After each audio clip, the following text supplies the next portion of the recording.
ABC6 investigates fraud uncovered in a federal program funded with your tax dollars that buys baby food for people who can't afford it. Well, tonight, investigator Tom Sussi shows you how it's happening and why the state agency that oversees this program is having trouble stopping it.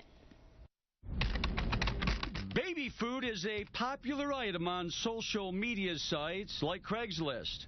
It's not illegal to buy or sell baby food online unless that food is acquired through WSYX, short for Women, Infants, and Children.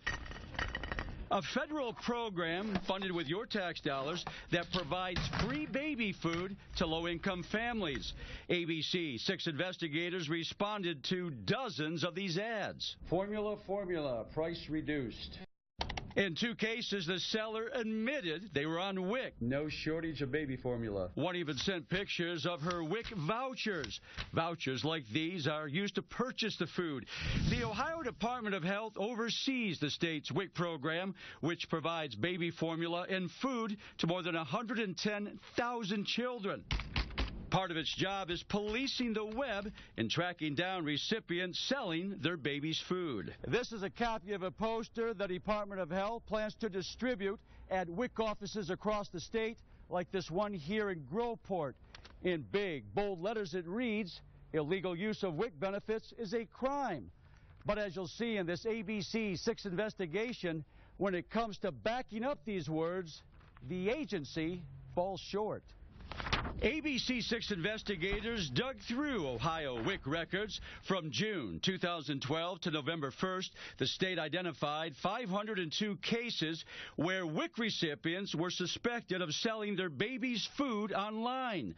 The agency says those recipients were mailed one of these warning letters, reminding them it's illegal and they could face serious consequences, like forced to pay back WSYX for those items sold, disqualified from the program, even turned over to law enforcement for prosecution. We checked.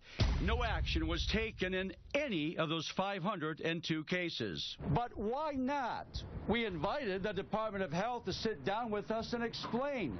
They declined to be interviewed for this investigation. Instead, they responded through email. The agency claims there wasn't sufficient evidence to verify the individuals committed any type of fraud, adding sanctions can only be applied if there is unequivocal evidence.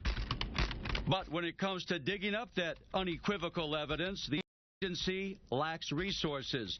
ABC6 investigators learned that just 2 employees are assigned to monitoring online WSYX fraud for a total of 312 hours a year. We did the math. That's merely 6 hours a week. Is that enough? No, it's not near enough. United States Congressman Stivers represents Ohio's 15th district. Last year, Ohio's WSYX program received nearly $183 million from the feds. But what the Department of Health can't tell us is how much of that money wound up in the pockets of WSYX recipients illegally selling their baby's food. Does our investigation merit the state ramping up its resources on this sort of fraud? That's a big problem. It's fraud, and we need to crack down on it. The federal government, at our level, needs to make sure all 50 states take this fraud very seriously. They can start by looking at current penalties. WSYX recipients caught selling baby food worth less than $99 must pay back the money or they lose their benefits for 1 year. Recipients caught selling baby food worth more than $100 or as their second offense are kicked out of the program for 1 year. They must also make full restitution. There's no teeth in the law that makes sure states like Ohio or every other state take this fraud seriously. The U.S. Department of Agriculture runs the WSYX program for all 50 states. Recently, I contacted the agency's Public Relations Department in Chicago.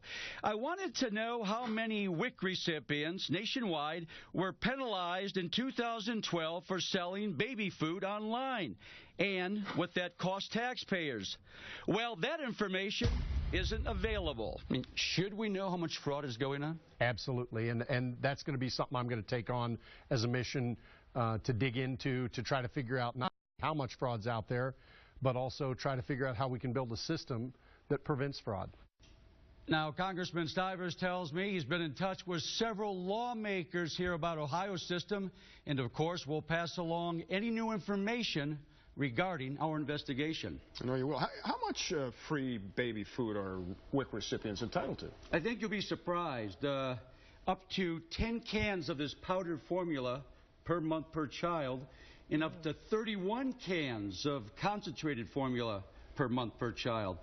Some say that's part of the problem. Right, they have too much, and they're selling that excess online. Increasing the expectation because you know your kids may not have to do without. Absolutely. This can't be the only source of fraud with WSYX, is it? No, there is a big problem with vendor fraud, and the health department will tell you that's the bigger fish, and that's where most of its resources are going, rather than going after people selling their baby food online. They want to get the big fish, and they say it's the vendors. Well, it's infuriating for taxpayers, and I would imagine just as infuriating for people on the program who are playing by the rules. Oh, absolutely. Because they don't want the guidelines to get any tougher than they already are.